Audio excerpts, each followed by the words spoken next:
Right now, life feels like being in the middle of a train station. There's so many people, so much chaos, and trains of different speeds arriving and departing simultaneously. All these trains head to a completely different arena, some with mountains, some with beaches, some are crowded or isolated, and you could end up anywhere just on the plain basis of the decision you make. Which train to ride? In split seconds, you can end up somewhere new, somewhere different, find yourself in the midst of a whole ecosystem of people, music, trees, and life. It's an overwhelming realization at its core that you in fact do have some indirect control over where the train takes you. A heavy responsibility that consumes most minds, including mine. Life is a train station at peak hours. So many trains, so many faces, so many happenings happening.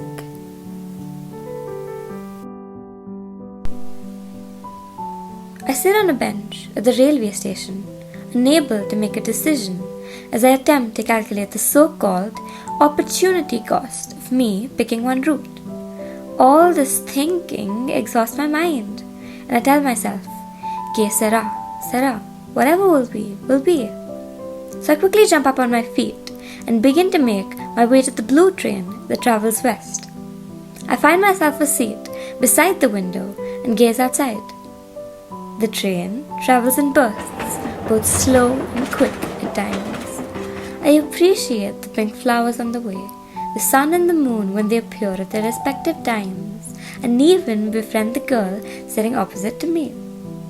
I pack myself into the current moment entirely, letting her hold me in her palm as I take in the beauty. I often tend to lose myself in my mind, but now I lose myself to reality. I'm hers and hers only. As reality holds me in her rugged yet soft palm, I begin to forget about every other train I could have taken, every other life I could have lived, because maybe living in its essence isn't about the place you reach. Maybe, after all, it is in fact about what you make of the journey.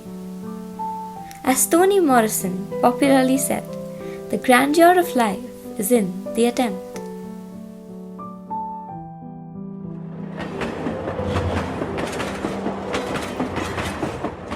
I get down at a station to switch trains after a while of traveling.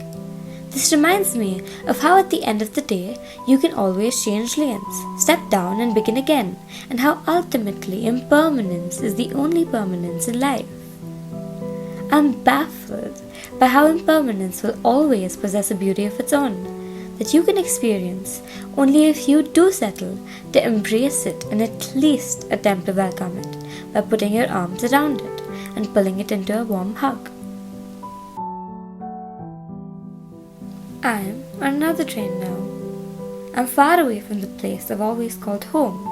But that doesn't mean I don't feel at home right now, because I do. I feel like I belong whether I'm on a train or at the bench at the isolated bus stop. I feel like I belong even in the crowded party or the library on warm summer afternoons.